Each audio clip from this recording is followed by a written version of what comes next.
یوسف، تمہیں یاد ہوگا میں نے پچھلی ملاقات میں تمہیں بتایا تھا کہ یوسف علیہ السلام جن کے نام پر تمہارا نام ہے ایک فرد کا نہیں، ایک کردار کا نام ہے۔ وہ کردار جس کے ساتھ ساری دنیا برا کرتی ہے، مگر وہ کسی کے ساتھ برا نہیں کرتا بلکہ بھلا ہی کرتا ہے، اس لیے کہ اس کے پاس خدا ہے۔ اس وقت تو سچی بات یہ ہے کہ میرے پاس صرف خدا ہی رہ گیا ہے، باقی سب کچھ تو ختم ہو چکا ہے۔ عبداللہ کی بات پر یوسف نے ہنستے ہوئے جواب دیا تو عبداللہ نے اس کا حوصلہ بڑھایا، مگر خدا کا ہونا کسی بھی دوسری چیز کے نہ ہونے سے زیادہ اہم ہے۔ جب خدا پاس ہوتا ہے تو انسان کی سوچ مثبت ہو جاتی ہے، وہ نہ ملی ہوئی چیز کے مقابلے میں ملی ہوئی چیز پر نظر رکھتا ہے۔ تمہارے پاس ایمان ہے، زندگی ہے، جوانی ہے، تم اعلیٰ تعلیم یافتہ ہو، تم کئی زبانیں جانتے ہو، تمہارے پاس جذبہ ہے، بس تمہیں زندگی کا ہدف چاہیے، وہ میں تمہیں بتاتا ہوں۔ میری زندگی کا ہدف کیا ہے؟ دیکھو یوسف، تم مسلمانوں کے لیے پریشان ہو رہے تھے، مگر یقین کرو مسلمانوں کو خارج سے کوئی نقصان نہیں پہنچا سکتا۔ مسلمان دنیا کے سب سے خوش نصیب لوگ ہیں۔ عالم کے پروردگار نے اپنے مقاصد کی تکمیل کے لیے ان کا انتخاب کیا ہے، چنانچہ مسلمان امت محفوظ ہیں، انہیں کوئی ختم نہیں کر سکتا۔ مگر مسلمان اس خوش نصیبی کو بھول کر اپنے سیاسی اور فرقہ وارانہ نظریات، اپنی خواہشات اور تعصبات میں لگ گئے ہیں۔ وہ اپنے منصب کو فراموش کر کے خدا کے کام کو چھوڑ چکے ہیں، جس کے بعد خدا نے بھی ان کو چھوڑ دیا ہے، اور جسے خدا چھوڑتے اس کے دشمن پھر اسے نہیں چھوڑتے۔ اس وقت یہی مسلمانوں کے ساتھ ہو رہا ہے۔ مگر خدا مسلمانوں سے کیا چاہتا ہے؟ بس اتنا کہ وہ ایمان و اخلاق کا زندہ نمونہ بن جائیں، اپنے وجود سے حق کی شہادت دیں۔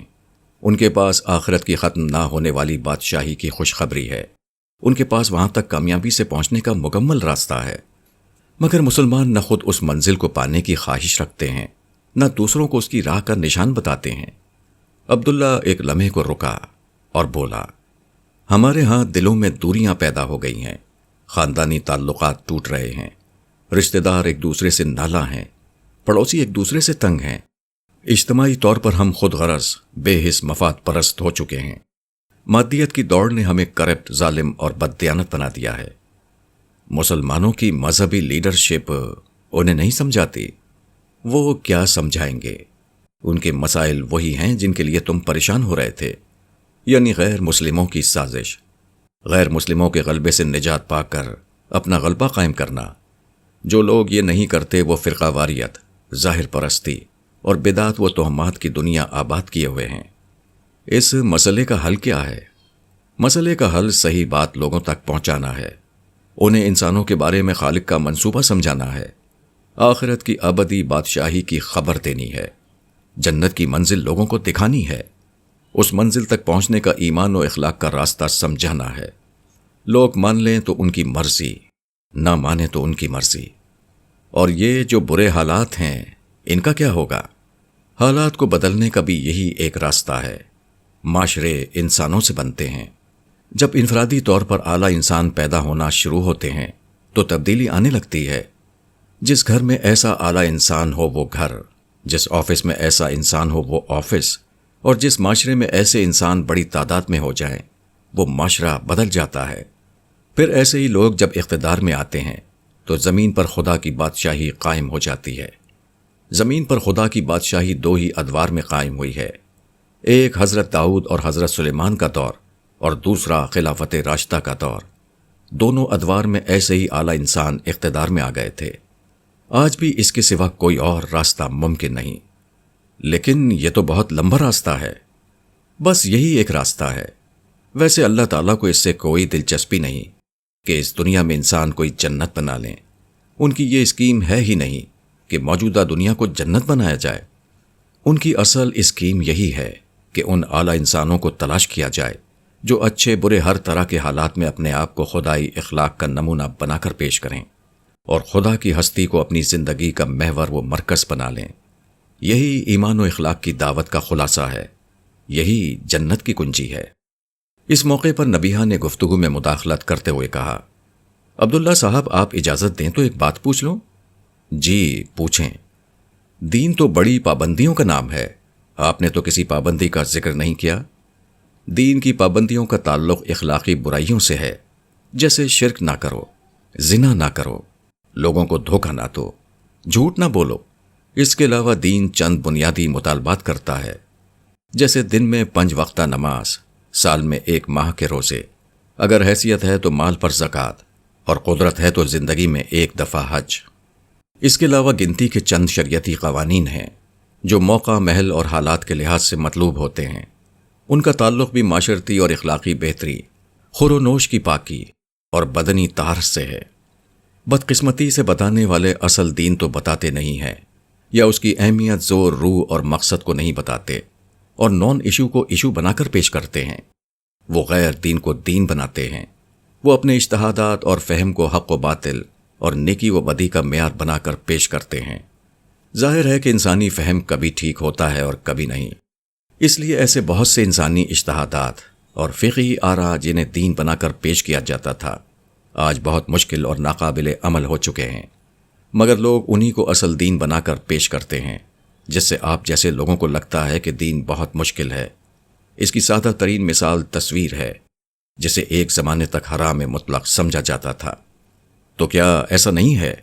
نبیہ نے سوال کیا تو عبداللہ نے اسے سمجھایا، دین میں تصویر نہیں، فواحش حرام ہیں یا شرک۔ حضور کے دور میں مشرکانہ تصاویر اور مجسمے وغیرہ بکثرت تھے، حضور نے انہی کی ممانعت کی تھی۔ اس بات کو سمجھا نہیں گیا اور ممانعت کا دائرہ وسیع کر دیا گیا۔ موجودہ دور سے پہلے یہ بات چل گئی، اب نہیں چل سکتی، کیونکہ موجودہ دور کا تمدن تصویری پر کھڑا ہے۔ نبیہ نے بات سمجھنے کے انداز میں گردن ہلائی۔ عبداللہ دوبارہ یوسف کی طرف متوجہ ہوا۔ کام تو تم پر واضح ہو گیا ہوگا۔ ہاں، مجھ پر واضح ہو چکا ہے، مجھے کیا کرنا ہے، مگر میں تو کوئی عالم نہیں۔ علمی کام تو بہت ہو چکا ہے یوسف، اب اس کے ابلاغ کا کام کرنا ہے۔ اسے ہر زمانے میں ہر ذریعے کو استعمال کر کے اور دنیا کے ہر انسان تک پہنچانا ہے۔ اس کے لیے علم سے زیادہ جذبے کی ضرورت ہے۔ باقی علم تو انسان وقت کے ساتھ ساتھ سیکھتا رہتا ہے، تم بھی سیکھ جاؤ گے۔ یہ بتاؤ کہ تمہارے پاس کوئی وسائل اور اسباب بچے ہیں؟ دراصل میں نے ایسی صورتحال کا کبھی تصور نہیں کیا تھا۔ دولت اتنی تھی کہ اس کی اہمیت کا کبھی اندازہ نہیں ہوا۔ جو کچھ ڈیٹ سے ہٹ کر جمع کیا تھا وہ بھی ختم ہو گیا۔ اس لیے اس وقت تو عملاً صورتحال یہ ہے کہ میرے پاس کچھ بھی نہیں بچا۔ یہاں آنے تک کے لیے بعض پرانے دوستوں سے کچھ قرضہ لیا تھا، اب بس واپسی کا ٹکٹ ہے، اور اتنے پیسے ہیں کہ چند دن اور گزارا کر سکتا ہوں، باقی کچھ نہیں ہے۔ لیکن یہ بڑا دلچسپ تجربہ ہے کہ انسان ارب پتی سے ایک دم سے کنگال ہو گیا۔ میں سوچ رہا تھا کہ موت کے وقت بھی امیر سے امیر انسان کو یہی تجربہ ہوتا ہوگا۔ کل تک سب کچھ تھا اور آج کچھ بھی نہیں ہے۔ اچھا ہوا کہ مجھے یہ تجربہ موت سے پہلے ہو گیا۔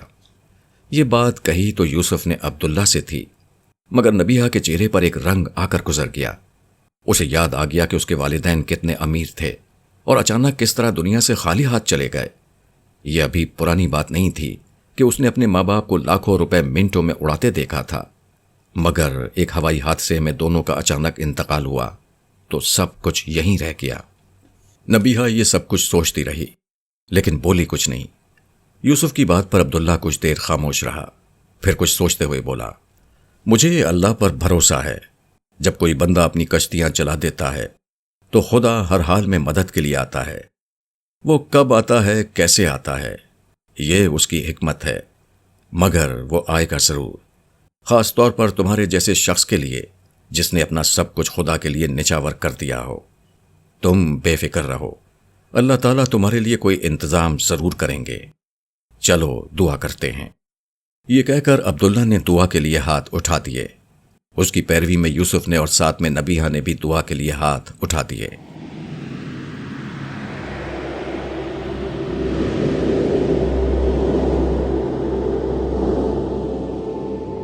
سارہ نے محسوس کیا کہ نبیہ عبداللہ کے ہاں سے آنے کے بعد بہت خاموش تھی۔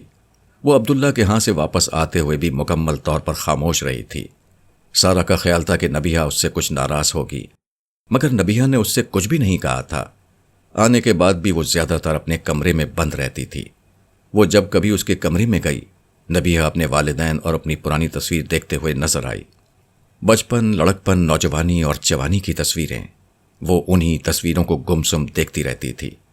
سارا کو معلوم تھا کہ خالد کا چیپٹر تو اب بند ہو چکا ہے، وہاں واپسی کی تو کوئی امید نہ تھی، کیونکہ اسی دوران میں خالد نے طلاق کے پیپرز بھجوا دیے تھے۔ اسے یہ بھی تجسس تھا کہ اس کے پیچھے عبداللہ سے اس کی کیا بات ہوئی ہے۔ 2 دن بعد اس نے نبیہہ سے بات کرنے کا فیصلہ کیا۔ وہ نبیہہ کے کمرے میں گئی تو نبیہہ خاموش لیٹی ہوئی تھی۔ وہ دھیرے سے نبیہہ کے پاس جا کر بیٹھ گئی اور بولی، تم اداس ہونا، مجھے اندازہ ہے۔ شادی ختم ہونا ایک بہت تلخ معاملہ ہوتا ہے۔ نبیہہ نے بے پرواہی سے سارا کو دیکھتے ہوئے کہا، میں کوئی اداس نہیں ہوں۔ خالد کی زندگی سے نکل جانے پر مجھے کوئی پریشانی نہیں۔ افسوس صرف اس بات پر ہے کہ 2 سال اس فضول آدمی کے ساتھ ضائع کر دیے۔ تو پھر تم اتنی چپ چپ کیوں ہو؟ بس ایسے ہی۔ تم ایک کام کر سکتی ہو؟ ہاں ہاں ضرور۔ کیا کام ہے؟ تم عبداللہ صاحب کو فون کرو، میں ان سے ملنے جانا چاہتی ہوں۔ سارا کے لیے یہ بات بالکل غیر متوقع تھی، لیکن تھی بہرحال اچھی بات، اس لیے اس نے نبیہہ سے پوچھے بغیر فوراً براہ راست عبداللہ کو فون کرنے کا فیصلہ کیا۔ عبداللہ نے فون اٹھایا تو اس نے کہا، عبداللہ بھائی، نبیہہ آپ سے ملنے کے لیے آنا چاہتی ہے۔ عبداللہ نے دوسری طرف سے کچھ کہا اور پھر سارا نے شکریہ ادا کرتے ہوئے لائن کاٹ دی۔ فون رکھتے ہی اس نے کہا، چلو نبیہہ، عبداللہ بھائی بلا رہے ہیں۔ نبیہہ فوراً کھڑی ہو گئی۔ کچھ دیر میں وہ عبداللہ کے گھر میں اس کے سامنے بیٹھے تھے۔ نبیہہ نے عبداللہ کے سامنے بیٹھتے ہی اس سے کہا، آپ کا اور نائمہ باجی کا شکریہ۔ آپ لوگوں نے بار بار میری مدد کی، مگر اس وقت میں اپنا کوئی مسئلہ ڈسکس کرنے نہیں آئی۔ یہ تمہارا اپنا گھر ہے نبیہہ، تم جب چاہے جس وجہ سے چاہو ضرور آؤ۔ نائمہ نے بہت محبت سے نبیہہ سے مخاطب ہو کر کہا، آپ کا بہت شکریہ نائمہ باجی۔ پھر وہ براہ راست عبداللہ سے مخاطب ہوئی، میں نے زندگی میں کوئی نیکی نہیں کی، پر آج کرنا چاہتی ہوں۔ آپ نے کہا تھا کہ میرے پاس خدا بھی نہیں ہے، مگر میں اس شخص کے لیے کچھ کرنا چاہتی ہوں جس کے بارے میں آپ نے کہا تھا کہ اس کے پاس کچھ بھی نہیں ہے مگر خدا ہے۔ نبیہہ کی یہ باتیں سن کر سارا بالکل حیران رہ گئی۔ اسے نہیں معلوم تھا کہ نبیہہ کی عبداللہ یا نائمہ سے کیا بات ہوئی ہے۔ اس کے لیے یہ بات غیر متوقع تھی۔ عبداللہ نے نبیہہ سے پوچھا، آپ یوسف کے لیے کیا کرنا چاہتی ہیں؟ یوسف کے پاس اب کچھ بھی نہیں ہے، مگر وہ آپ کے ساتھ کام کرنا چاہتے ہیں۔ میں نہیں چاہتی کہ جس شخص نے اللہ تعالیٰ کی خاطر اتنی زیادہ قربانی دی ہو اسے مزید کوئی مشکل دیکھنے کو ملے۔ میرے پاس بہت سے اثاثے ہیں، ان میں سے ایک اپارٹمنٹ ہے جو میرے نام ہے، یہ خالی پڑا ہوا ہے اور بہت اچھی جگہ واقع ہے، وہ اس میں رہ سکتے ہیں۔ اور یہ میرا ایک اضافی کریڈٹ کارڈ ہے، اس کی لمٹ 10 لاکھ روپے ہے، وہ اس سے اپنا گزارا کر سکتے ہیں۔ وہ جب تک چاہیں ان دونوں چیزوں کو استعمال کریں، میری طرف سے کوئی مسئلہ نہیں ہوگا۔ کریڈٹ کارڈ کی ادائیگی میں خود کر دیا کروں گی۔ اس کے علاوہ ایک گاڑی اور ڈرائیور بھی ہر وقت ان کے پاس موجود رہے گا۔ یہ کہہ کر نبیہہ اپنی جگہ سے اٹھی اور ایک چابی اور کریڈٹ کارڈ عبداللہ کی طرف بڑھا دیے۔ نبیہہ کی بات پر سارا سخت حیران تھی۔ اس کی طبیعت، مزاج اور عادت سب جانتے تھے۔ اس کے لیے اپنی ذات کے سوا کبھی کوئی چیز اہم نہیں رہی تھی، مگر اس وقت اس نے سب لوگوں کو حیران کر دیا تھا، سوائے نائمہ کے، جسے پچھلی دفعہ نبیہہ یہ کہہ کر گئی تھی کہ اس کے گھر کے معاملات اس کے حوالے ہیں۔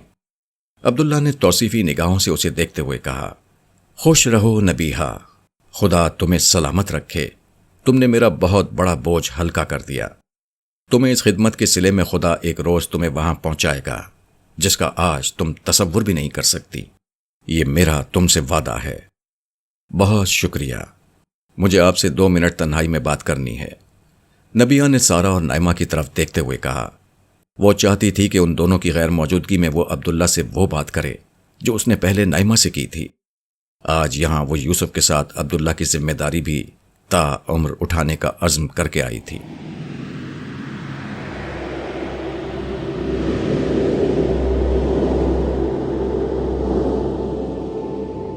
ملکہ عالیہ، کیا میں آپ کی تنہائی میں مخل ہو سکتا ہوں؟ نبیہہ کے کانوں میں آواز گونجی۔ نبیہہ جو اپنے تصور میں ماضی میں عبداللہ کے گھر میں تھی، دوبارہ حال میں لوٹ آئی۔ یہ ایک خادم کی آواز تھی جو اس محل میں اس کی خدمت پر مامور تھا۔ نبیہہ نے باہر دیکھتے ہوئے کہا، اندر آ جاؤ۔ اس کے ساتھ ہی ایک نوعمر خادم ادب سے ہاتھ باندھے کمرے کے اندر آ گیا۔ اس نے آتے ہی عرض کیا، ملکہ عالیہ، تقریب شروع ہونے کا وقت ہو رہا ہے۔ ملکہ معظمہ کنول بنفس نفیس آپ کو لینے کے لیے آئی ہیں۔ ملکہ نائمہ کہاں ہیں؟ وہ وہیں پر تقریب میں موجود ہیں۔ ملکہ کمل بھی وہیں تھیں، لیکن آپ کے اکرام میں خاص طور پر آپ کو ساتھ لے جانے کے لیے تشریف لائی ہیں۔ ان سے کہو انتظار کریں۔ یہ کہہ کر نبیہہ کھڑی ہو گئی۔ خادم سر جھکا کر باہر چلا گیا۔ نبیہہ کو اب لباس اور زیورات تبدیل کرنے تھے۔ اسے نائمہ اور کمل کو دیکھ کر اندازہ ہو چکا تھا کہ یہاں زیادہ تر خواتین یا شاید سبھی اس سے بلند حیثیت ہوں گی۔ اسے اپنے لباس اور زیورات کو مزید بہتر بنانا تھا۔ اس نے چٹکی بجاتے ہی یہ کام کر لیا۔ کچھ ہی دیر میں وہ اپنے کمرے سے باہر نکلی تو کمل باہر اس کی منتظر تھی۔ وہ سر جھکائے کچھ سوچ رہی تھی۔ یہ اس کا احساس تھا کہ ایک خاص قسم کی اداسی ہے جو کمل کا احاطہ کیے ہوئے ہیں، اگرچہ اس کا حسن بہت غیر معمولی تھا۔ نبیہہ اس کے قریب پہنچی تو کمل کو خبر بھی نہ ہو سکی۔ وہ نہ جانے کن خیالوں میں کھوئی ہوئی تھی۔ قریب پہنچ کر نبیہہ نے کھنکارا تو کمل کو اس کی آمد کا احساس ہوا اور وہ ایک دم کھڑی ہو گئی۔ نبیہہ کو دیکھ کر کمل فدا ہو جانے والے انداز میں اس سے لپٹ گئی۔ میری بہن نبیہہ، تم تو کمال لگ رہی ہو۔ تم لوگ جو ہو نا، جنت میں آ کر بھی جھوٹ بولنے سے باز نہیں آتی، نبیہہ نے ہلکے سے اس کی کمر پر مارتے ہوئے کہا۔ وہ اپنی تعریف پر بہت خوش ہو گئی تھی۔ نہیں نبیہہ، بخدا جب تم آئیں تو ایسی نہیں لگ رہی تھیں، اب تو تم نے حد کر دی۔ کمل اس سے الگ ہوتے ہوئے بولی۔ اس کے چہرے پر خوشی اور مسرت کے گہرے آثار تھے۔ اس نے جو کہا دل سے کہا تھا۔ اس کی بات پر نبیہہ نے بے اختیار جواب دیا، میں کہاں اس قابل ہوں، یہ سب میرے شوہر کی وجہ سے ہے۔ اس کی بات پر ایک لمحے کے لیے کمل کا چہرہ بجھ گیا، لیکن اگلے لمحے اس نے بڑی تیزی سے اپنے تاثرات پر قابو پاتے ہوئے مسکرا کر کہا، اب جلدی سے چلو، تقریب میں سب لوگ تمہارے منتظر ہیں۔ حضرت سارہ تو تم سے خاص طور پر ملنا چاہتی ہیں، اور پتہ ہے وہاں ہمارے رسول اللہ صلی اللہ علیہ وسلم کی تمام ازواج، تمام بیٹیاں، بہت ساری صحابیات بھی آئی ہوئی ہیں۔ ایسی تقریب تم نے پہلے کبھی نہیں دیکھی ہوگی، تم کو بہت مزہ آئے گا۔ ضرور، نبیہہ یہ کہتے ہوئے کمل کی معیت میں آگے بڑھ گئی۔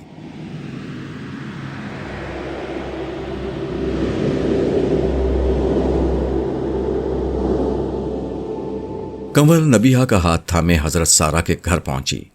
یہ محل یا گھر کیا تھا، ختم نہ ہونے والی ایک دنیا تھی۔ نبیہہ نے جنت میں آنے کے بعد بڑے بڑے غیر معمولی محل دیکھے تھے، مگر یہ گھر شاید ابھی تک دیکھا گیا سب سے غیر معمولی گھر تھا۔ نبیہہ نے کبھی ایسا کوئی گھر نہیں دیکھا تھا۔ محل کے اندر داخل ہو کر بھی راستہ ختم نہیں ہو رہا تھا۔ ان دونوں کے پیچھے بہت سے خدام چل رہے تھے۔ ان کی ہمراہی میں وہ دونوں مختلف راستوں سے چلتی ہوئی مرکزی دروازے کی طرف جا رہی تھیں۔ نبیہہ کا دل بری طرح دھڑک رہا تھا۔ آج پہلی دفعہ وہ اپنی ذاتی حیثیت میں اتنی بڑی مجلس میں آ رہی تھی۔ اسے کمل کا دم بہت غنیمت لگ رہا تھا۔ اس کے ساتھ ہونے کی وجہ سے اس میں بہت اعتماد تھا۔ اس نے کمل کا ہاتھ اپنے ہاتھ میں تھام رکھا تھا۔ وہ مرکزی دروازے پر پہنچیں تو وہاں نائمہ کو دیکھ کر اس کا دل خوشی سے جھوم اٹھا۔ اس نے دل سے اللہ کا شکر ادا کیا کہ اللہ نے اسے یہاں کمل اور نائمہ کا ساتھ عطا کر رکھا ہے، ورنہ تنہا یہاں آ کر تو خود کو عجیب سا محسوس کرتی۔ نائمہ نے کئی قدم آگے بڑھ کر اس کا استقبال کیا اور اسے اپنے گلے سے لگاتے ہوئے بولی، تم کتنی پیاری لگ رہی ہو نبیہہ۔ بہت شکریہ۔ نبیہہ نے اس کا شکر ادا کیا۔ پھر ایک طرف سے اس کا ہاتھ نائمہ نے تھام لیا اور دوسری طرف سے کمل نے، اور وہ دونوں اسے اپنے جلووں میں لیے اندر داخل ہوئیں۔ اندر داخل ہوتے ہی نبیہہ دنگ رہ گئی۔ یہ محفل جس جگہ ہو رہی تھی اس کی خوبصورتی تو اپنی جگہ بے مثال تھی، لیکن جو خواتین یہاں موجود تھیں ان کو دیکھ کر نبیہہ کی آنکھیں کھلی رہ گئیں۔ یہ اہل جنت کی اعلیٰ ترین خواتین تھیں۔ دنیا میں کیا گیا حسن عمل، حسن سیرت کس طرح حسن صورت اور مقام و منزلت میں بدلتا ہے، اس سے زیادہ بڑا اس کا کوئی نمونہ نبیہہ نے زندگی میں نہیں دیکھا تھا۔ انبیاء کرام کا ساتھ دینے والی ان کی بیویاں، بیٹیاں، مختلف پیغمبروں کے زمانے میں ان کی تصدیق کرنے والی ان کی صحابیات، ان کی امت میں پیدا ہونے والی جلیل القدر خواتین اور انسانی تاریخ کی اعلیٰ ترین خواتین کا ایسا مجموعہ شاید کبھی ایک جگہ اکٹھا نہیں ہوا تھا۔ نائمہ اور کمل نبیہہ کو مختلف خواتین سے ملوانے لگیں۔ رسول اللہ صلی اللہ علیہ وسلم کی تمام ازواج مطہرات اور دیگر بہت سی ممتاز خواتین جہاں موجود تھیں، نبیہہ نے سب کے ہاتھوں پر بوسہ دیا اور ان کو تعظیم پیش کی۔ سب نے بہت محبت سے اسے خوش آمدید کہا۔ دیگر امتوں کی خواتین سے بھی اس کی ملاقات ہوئی۔ مہمانوں سے ملاقات کا یہ سلسلہ بہت دیر تک جاری رہا۔ ہر جگہ یہ لوگ رکتے، کچھ دیر بیٹھ کر حال احوال پوچھتے، ان کے ساتھ کچھ کھا پی لیتے اور پھر آگے بڑھ جاتے۔ کچھ ابتدائی ملاقاتوں کے بعد کنول اسے لے کر ایک پرسکون جگہ چلی آئی، جبکہ نائمہ میزبان ہونے کی بنا پر مختلف لوگوں سے ملنے کے لیے پیچھے رہ گئی۔ وہاں بیٹھتے ہوئے کنول بولی، یہاں بیٹھ کر مزے سے ڈھیر ساری باتیں کریں گے۔ اس کی بات پر نبیہہ نے بڑے جذباتی لہجے میں کہا، ہاں کنول، مجھے تو یقین ہی نہیں آ رہا، لگتا ہے کہ میں خواب دیکھ رہی ہوں۔ پتہ ہے اپنے شوہر کے ساتھ بھی میں ایسی محفلوں میں جاتی ہوں، لیکن ان کا طریقہ یہ ہے کہ وہ عام طور پر پیغمبروں کے پاس جا کر بیٹھ جاتے ہیں اور پھر وہاں سے ہلتے نہیں ہیں، یا ایک پیغمبر سے ملتے ہیں تو دوسرے کے پاس چلے جاتے ہیں۔ میں تو عملی طور پر اکیلی ہی رہ جاتی ہوں، مگر آج تم دونوں کے ساتھ تو مزہ آ گیا۔ اس کی بات پر کنول نے مسکراتے ہوئے جواب دیا، تمہارا ساتھ ہونے سے مجھے بھی بہت اچھا لگ رہا ہے۔ پتہ ہے میں کبھی ایسی محفلوں میں نہیں جاتی تھی، ہمیشہ معذرت کر لیتی تھی، مگر ملکہ نائمہ نے اتنا اصرار کیا کہ میں انکار نہیں کر سکی۔ یہاں آ کر مجھے بہت اچھا لگا، اور خاص طور پر اس وجہ سے کہ آج پہلی دفعہ جنت میں آنے کے بعد میری کوئی دوست بنی ہے۔ میں بھی بہت خوش ہوں کنول، تم سے زیادہ میں خوش ہوں۔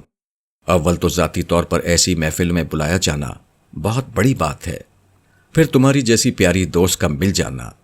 ٹھہرو ذرا میں اپنے شوہر پر روب تو ڈالوں کہ میں کہاں آئی ہوئی ہوں۔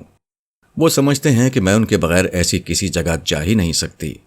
اب میں بتاتی ہوں کہ میری کیا حیثیت ہو گئی ہے، اور میں انہیں تمہارے متعلق بھی بتاؤں گی۔ نہیں نہیں نبیہہ، تم اپنے شوہر سے میرا ذکر نہیں کرنا، مجھے اچھا نہیں لگتا۔ کنول نے ایک دم سے گھبرا کر کہا، ارے بھائی، اس میں ایسی کون سی بات ہے؟ نہیں، تم وعدہ کرو پلیز۔ نبیہہ کے لیے کنول کا رد عمل بالکل غیر متوقع تھا، مگر بہرحال اسے کنول کی مرضی کا پاس رکھنا تھا۔ اس نے اسے اطمینان دلایا، تم مطمئن رہو، میں تمہارا نام نہیں لوں گی۔ مگر میں تو ان سے بات کر لوں نا؟ کنول نے چہرے پر مسکراہٹ لاتے ہوئے کہا، تم ضرور بات کرو، اپنے شوہر کو مرعوب کرو۔ میں اتنے میں ذرا ملکہ نائمہ کے پاس جاتی ہوں، ہو سکتا ہے انہیں میری کسی مدد کی ضرورت ہو۔ یہ کہتے ہوئے کنول تیزی سے اٹھی اور نبیہہ کا جواب سنے بغیر تیز تیز قدم اٹھا کر آگے بڑھتی چلی گئی۔ نبیہہ حیران و پریشان تنہا بیٹھی رہ گئی۔ اسے سمجھ میں نہیں آیا کہ اچانک کنول کو کیا ہوا ہے۔ پھر اسے خیال آیا کہ شاید وہ اسے اپنے شوہر سے تنہائی میں بات کرنے کا موقع دینا چاہتی تھی۔ اسی اثنا میں خادم تیزی سے اس کی طرف آیا اور اسے کھانے پینے کی مختلف چیزیں پیش کرنے لگا۔ نبیہہ اس کے جانے کا انتظار کرتی رہی، اور جب وہ چلا گیا تو اپنے دائیں ہاتھ کی انگشت شہادت کی انگوٹھی کو دوسرے ہاتھ کی انگلیوں سے چھوتے ہوئے دھیرے سے بولی، یوسف، آپ کہاں ہیں؟ کیا آپ سے بات ہو سکتی ہے؟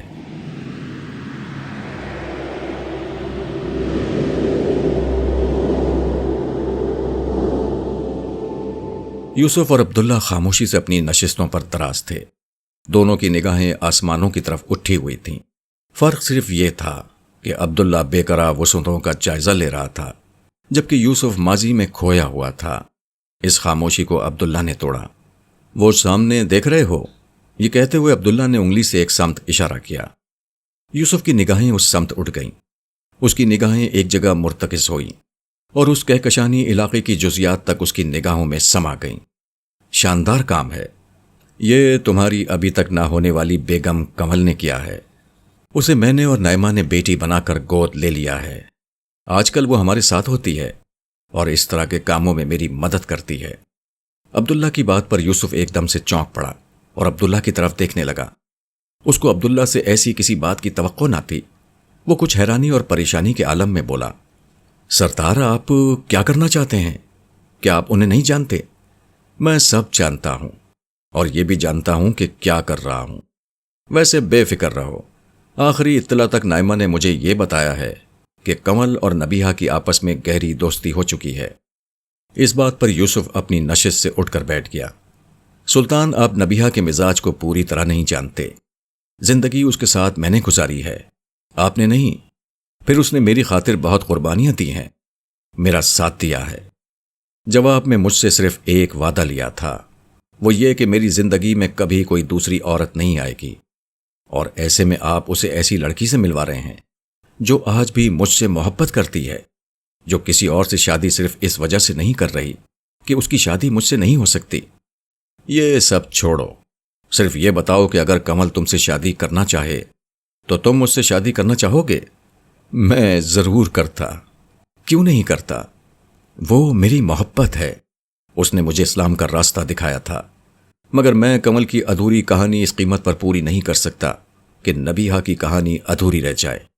نبیہا کا معاملہ مجھ پر چھوڑ دو، اپنا معاملہ بتاؤ۔ میں نبیہا سے وعدہ کر چکا ہوں کہ میری زندگی میں کوئی دوسری عورت کبھی نہیں آئے گی۔ اور بولو، کسی طرح آپ نبیہا کو راضی کر بھی لیں تو میں دو عورتوں کے بیچ خود کو کیسے تقسیم کروں؟ میں ایک کے ساتھ ہوں گا تو دوسری کے پاس نہیں ہوں گا، ایک کو میری ضرورت ہوگی تو میں دوسری کے لیے دستیاب نہیں ہوں گا۔ یہ جنت ہے میرے سردار، کیا یہاں بھی باریاں لگیں گی؟ جنت میں بھی اگر باریاں لگیں گی تو یہ جنت تو نہ ہوئی۔ عبداللہ نے اس کی پوری تقریر کے جواب میں بے پرواہی سے کہا، اور بولو۔ اس سے قبل کہ یوسف کوئی جواب دیتا، اس کے کانوں میں نبیہا کی آواز گونجی، یوسف آپ کہاں ہیں؟ کیا آپ سے بات ہو سکتی ہے؟ یوسف نے ایک لمحے کو سوچا اور پھر اسے جواب دیا، کیسی ہو نبیہا، اور کہاں ہو تم؟ آپ کو پتا ہے مجھے حضرت سارہ نے بلایا ہے اپنے ہاں ایک تقریب میں ان کے ہاں سے ہی بات کر رہی ہوں۔ یہاں صرف جنت کے VIP لوگ ہی موجود ہیں۔ میں نے پہلے آپ کو نہیں بتایا، یہاں پہنچ کر سرپرائز دینا چاہتی تھی۔ ارے واہ، پھر تو میں اس وقت ایک بہت بڑی ہستی سے مخاطب ہوں۔ یوسف نے خوشگوار انداز میں اس کی بات کا جواب دیا، مگر ساتھ میں مذاقاً ایک شکوہ کیا، لیکن تم تو بڑی بے وفا نکلیں، اتنی بڑی جگہ اکیلے چلی گئیں، مجھے پلٹ کر پوچھا بھی نہیں؟ میں تو آج تک تمہارے بغیر کہیں بھی نہیں گیا۔ اس کی بات سن کر نبیہا ہنسنے لگی۔ اب میں بھی آپ کی طرح VIP ہو چکی ہوں، لیکن آپ کو ساتھ نہ لانے کی وجہ صرف یہ تھی کہ یہ صرف لڑکیوں کی محفل ہے، مردوں کا داخلہ یہاں منع ہے۔ چلو پھر تو ٹھیک ہے، لیکن بہرحال VIP گروپ میں خوش آمدید۔ پتہ ہے یوسف، آج یہاں جنت کی ساری اعلیٰ ترین خواتین آ رہی ہیں، اور ایک سے تو میری بڑی دوستی بھی ہو چکی ہے، مگر میں آپ کو اس کا نام نہیں بتا سکتی۔ نبیہا کی بات پر ایک لمحے کو یوسف خاموش ہو گیا۔ اس کے بدلتے ہوئے تاثرات کو دیکھ کر ساتھ بیٹھے عبداللہ نے ہونٹوں پر انگلی رکھ کر اسے خاموش رہنے کا اشارہ کیا، مگر یوسف نے عبداللہ کا اشارہ نظر انداز کرتے ہوئے نبیہا سے کہا، تم کمل کی بات تو نہیں کر رہی؟ آپ کو کیسے پتا؟ دیکھو نبیہا، میں تم سے کچھ چھپانا نہیں چاہتا۔ کمل وہی لڑکی ہے جسے تم سے شادی سے پہلے میں پسند کرتا تھا، لیکن اب وہ میرے لیے اجنبی ہے۔ اس کے بعد اب تم اس سے دوستی کرو یا نہ کرو، یہ تمہاری مرضی ہے۔ میں نے تم سے کچھ نہیں چھپایا، میری زندگی میں صرف تم ہو اور ہمیشہ تم رہو گی۔ یوسف کی بات پر دوسری طرف خاموشی چھا گئی۔ پھر نبیہا کی آواز ابھری، شکریہ یوسف، آپ نے میرے اعتماد کو ٹھیس نہیں پہنچائی۔ اس کے ساتھ ہی گفتگو ختم ہو گئی۔ برخوردار، تم نے میری بات نہیں مانی۔ نبیہا نے میرے لیے بہت کچھ کیا ہے، میں کبھی اس کے احسانوں کو نہیں بھلا سکتا۔ اور کمل کو؟ بعض چیزیں جنت میں بھی ممکن نہیں ہوتی۔ یہ خدا کی دنیا ہے میرے شیر، یہاں خدا کا اقتدار قائم ہے، اور تم ابھی خدا کو اس طرح نہیں جانتے جس طرح میں جانتا ہوں۔ تم اس معاملے کو مجھ پر چھوڑ دو۔ یہ کہتے ہوئے عبداللہ نے اپنے ہاتھ میں پکڑی ہوئی سگار نما چیز نکالی، اسے 2 ٹکڑوں میں توڑ دیا۔ اسے توڑتے ہی اس کے دونوں حصے دوبارہ اصل کے برابر ہو گئے۔ عبداللہ نے ایک حصہ یوسف کی طرف بڑھاتے ہوئے کہا، مزے کرو، تم نے ایسا سکون، فرحت اور سرور پہلے نہیں محسوس کیا ہوگا۔ یوسف نے کچھ کہے بغیر سگار نما چیز منہ میں دبا لی۔ اس کے سامنے ماضی کا جھروکا کھل گیا۔ اسے نبیہا کے احسانات یاد تھے۔ نبیہا نے اسے اس وقت سہارا دیا جب وہ بالکل بے سہارا ہو چکا تھا۔